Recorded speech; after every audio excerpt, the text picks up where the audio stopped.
여러분 안녕하십니까, 김홍근입니다. 예, 안녕하십니까, 김재현 대표입니다. 네, 자, 새해 들어서 우리 윤석열 대통령이 기자들을 만나서 중대한 발표를 했는데 네. 이게 뭐 폭탄이 터졌다라는 그런 얘기까지 나올 정도로 일파만파가 예. 근데 저도 지금 정확히 모르겠어요. 이게 네. 중대 선거구제인데 네네. 이게 좋은 건지 네. 안 좋은 건지 정리가 안 돼서 우리 김재현 대표와 함께 알아보도록 하겠습니다. 일단 중대 선거구제가 뭔지부터 좀 알아야 되겠죠. 네, 예, 한번 설명 좀 해주시기 바랍니다. 현재 대한민국은 한 번 빼고 지금까지 현정 역사 70년 동안 네. 소선거구제로 운영이 됐습니다. 예, 지금 우리가 하고 있는 거죠, 이게. 예, 그래서 비례대표까지 다 해서. 네, 그래서 예. 이제 선거구가 전국 258개입니다. 네. 광역시급이 17개. 네. 나머지는 258개인데 네. 이 지역에서 한 명의 선량을 뽑는 거예요. 그렇죠. 그리고 이제 총 의석수는 300석입니다. 그렇죠. 300석 중에 42명이 비례대표입니다. 아, 맞네요. 예. 한 20% 정도 됩니다. 예. 근데 재미있는 일화가 있는데요. 네. 재헌국회 때, 네. 제1회 재헌국회 때는 국회의원을 200명만 뽑았어요. 예. 그 이유를 아시나요? 잘 모르죠. 그 이유는 그 당시에 북한에 대한 의석수를 100개를 남겨놓았어요. 아. 통일이 되면 이 100명을 채우겠다고 2대 3대까지는 그러니까 300명을 해야 되는데 300명을 200명을 하고 100명은 예, 북한하고 합했을 때 했습니다. 아. 예. 그런데 어째 그런 것까지 다 알고 있습니까? 정치 지망생이죠. 역시 국회의원들 뿐이라 틀리네. 예, 그리고 이제 그 당시에 또 북한은 조선노동당이 있었죠. 그렇죠. 조선노동당은 예. 우리보다 조금 늦게 이제 재헌국회를 했는데 예. 그 전에 남한에 박은영과 예. 그다음에 김삼룡과 예. 이런 자들을 통해서 자기들끼리 총선을 먼저 한번 합니다. 네. 우리보다 먼저. 네. 그때 남한에서 약 460만 표를 밤에 몰래 받아가지고 네. 제주도를 거쳐서 북한으로 가져갔어요. 아이고. 아니, 그런 일이? 그러니까 예. 이제 자기들도 의회를 만들어야 되는데 인민주체회의를 만들어야 되는데 네. 그 인민대회의를 하기 위해서 정통성을 네. 그러니까 남한에도 선거를 했다. 네. 이 정통성을 남기려고 네. 남한 내에 남노당을 만들었잖아요. 남조선 인민노동당을 네. 만들었잖아요. 자, 근데 지금 화면을 이렇게 띄워놓고 우리 네, 그렇게 예. 얘기하면 네. 이 설명을 해줘야 되는데. 네, 그렇게 이제 설명을 하고 예, 예. 그래서 258개 선거구가 네. 이제 60년대부터 이제 확정이 됩니다. 네. 60년대에서 지금까지 네. 여러 번 이제 정치가 바뀌었지만 네. 이 소선거구제를 했는데 네. 중간에 한번 바뀌었어요. 네. 중대형 선거제 했다가 한 번 하고 다시 바꾼 게 지금 지금 소선거구제? 왔는데 예. 이제 이 윤석열 대통령이 갑자기 중대 선거구제 폭탄을 던졌는데 야, 누구를 이게- 향하여 던졌느냐? 민주당을 향해서. 민주당을 향해서. 예.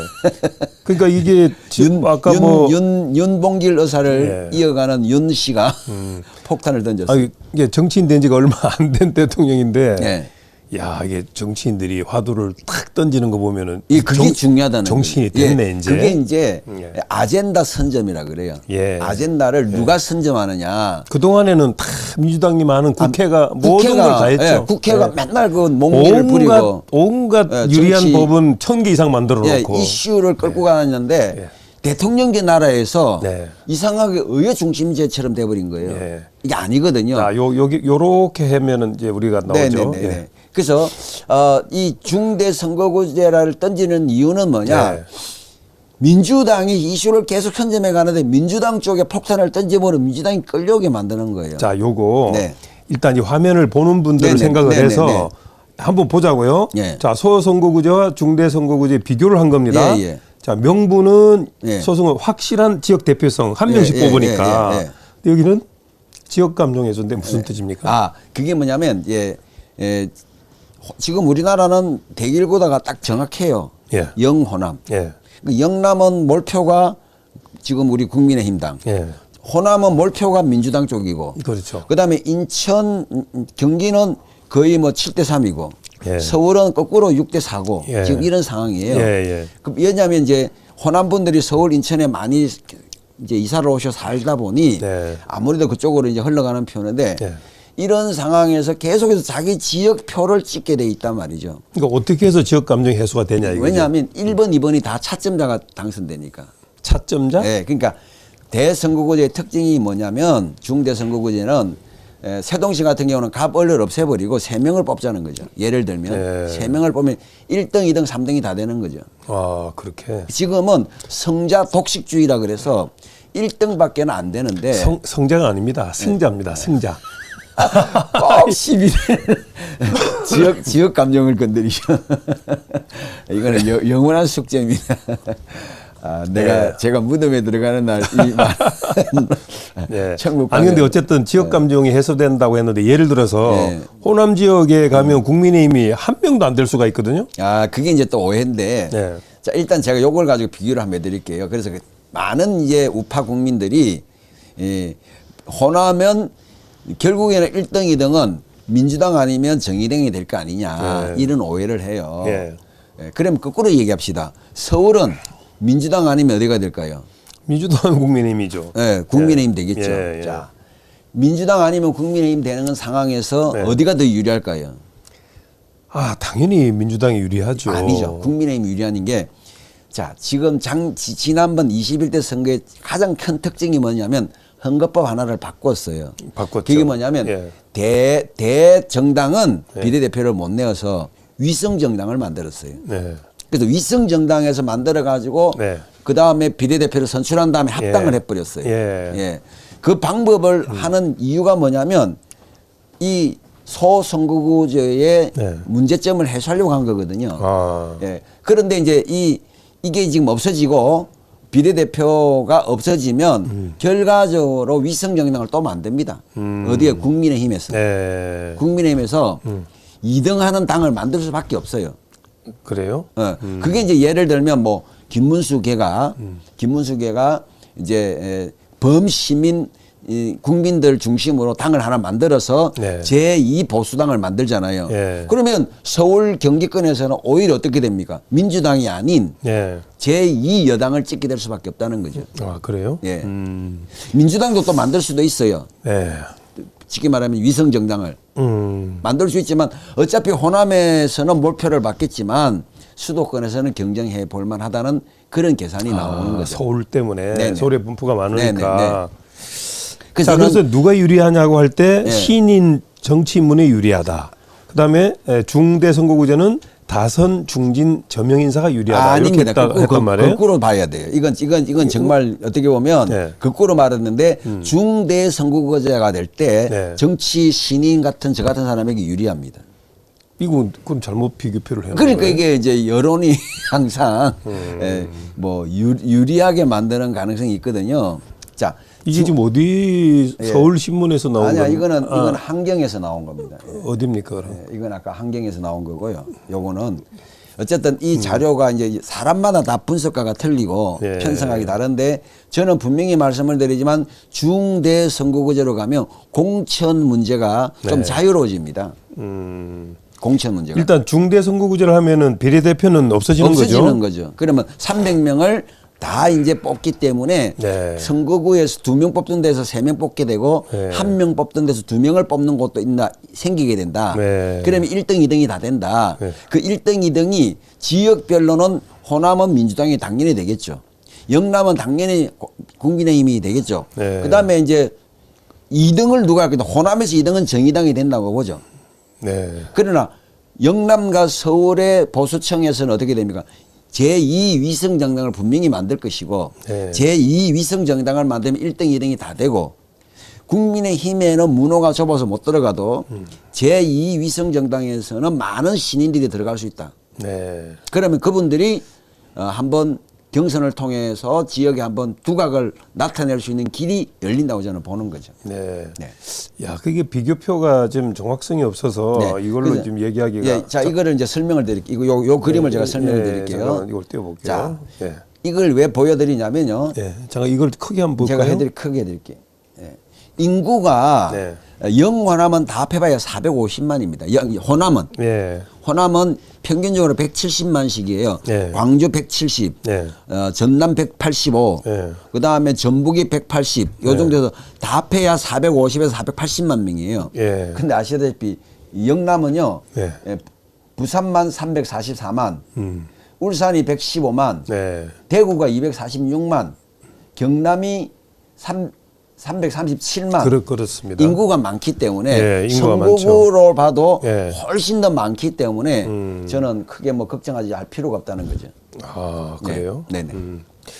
이게 이제 조금 더 뭐 우리가 더 살펴는 네, 봐야 예, 되는데 예, 예. 지금 그 이렇게 뭐 단체 카톡이나 이런 데서 막 올라오는 거 보면 이제 굉장히 우려하는 내용들이 많아요. 그러니까 그게 예. 셈법이 복잡하다는 걸 이럴 때 쓰는 말인데 네. 각각의 이슈를 가지고 자기에게 누구에 유리하냐 지금 계속 셈법을 볼 거 아닙니까? 아무래도 그렇죠. 예, 예, 셈법을 아니 보기 때문에. 워낙 민주당이 지금 예, 뭐 예. 막 다수를 차지하다 보니까 예. 제대로 뭐 그렇죠. 제대로 된 게 아, 없잖아요 아, 지금. 그랬을 때 우리가 볼 때는 네.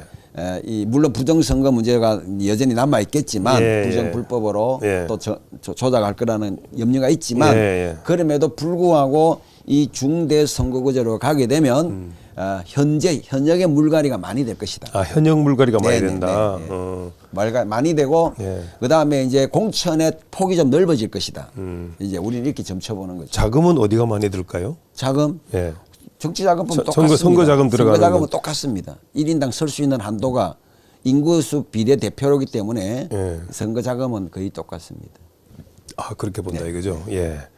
자 그럼 어쨌든 자 폭탄 발언을 한 우리 윤 대통령의 중대 선거구제. 너무 잘했다고 봐요. 예, 근데 뭐 김 전 대표는 그렇게 얘기를 하는데 아직 조금 더 살펴보고. 살펴보죠. 예, 왜냐하면 또 많은 의견을 들어봐야 되니까. 자, 저는 그렇게 생각해요. 예, 윤 대표, 윤석열 대통령에게 예. 얼마나 많은 브레인들이 있겠습니까? 예, 그냥 윤 대통령이 생각을 탁 던진 게 아니고 예. 시뮬레이션을 했을 때 많은 연구 결과 던진 거예요. 근데 이제 일부에서는 국민의힘 내부에 간첩이 있다 그랬는데 아. 간첩이 있다 그랬는데 간첩이 있다는 증거가 중대 선거구제를 발표했다. 뭐 이런 얘기가 아니, 있어가지고. 아니, 거기서 이제 김기현 현재 원내대표가 예. 앞으로 결국 이렇게 했을 때 대한민국 자연스럽게 의원 내각제로 가지 않겠느냐 이 발언을 한 것을 두고 결국에는 고려 연방제로 가기 위한 북한의 전략 통일 전선 전략에 말려드는 것이다. 왜냐하면 의원 내각제는 대한민국 같이 국론이 분열되는 나라에서 의원 내각제 하면 국론은 더 분열됩니다. 총리제니까 그거는. 예. 대통령은 말 그대로 무늬만 대통령이고 예. 총리가 모든 걸 실권을 쥐고 그렇죠. 더 중요한 것은 예. 우리가 늘 보는 물갈이를 원하는 이 정치인들이 모양만 바꿔서 장관했다가 의원했다가 장관했다가 의원했다가 이게 대물림까지 간다는 위험성이 있어요. 알겠습니다. 예. 어쨌든 이제 윤 대통령이 이제 일단 던졌으니까 던졌는데 안 받을 수가 없다. 받아야 될 민주당이 이제 또 이걸 어떻게 할 건가? 예, 그럼 자중질환이 빠진다 민주당이. 자중질환까지. 네. 왜냐하면 당대표 구속을 지금 앞두고 네. 공천 문제로 지금 자기들도 제일 고민이에요. 네. 그래서 지금 문희상이도 네. 플랜 B, 플랜 C까지 있다고 발표했어요. 예. 지금 그러니까 이거 제가 쉽게 말하면 이재명이 구속되는 것을 당 내에서도 기정사실한 거예요. 그렇게 보고 있구나. 그렇죠. 그게 플랜 B뿐 아니라 플랜 C까지 생각한다. 플랜 B는 당연히 이낙연입니다.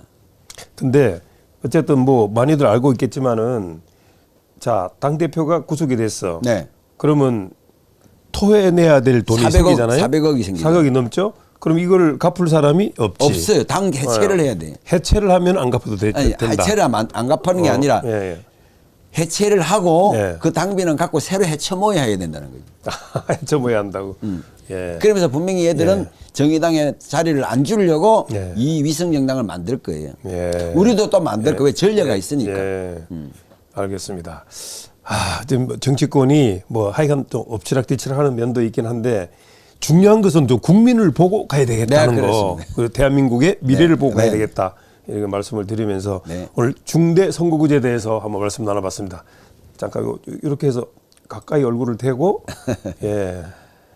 자, 중대 선거구제에 대해서 말씀 나눴습니다. 우리 김 전 대표 함께했습니다. 감사합니다. 감사합니다.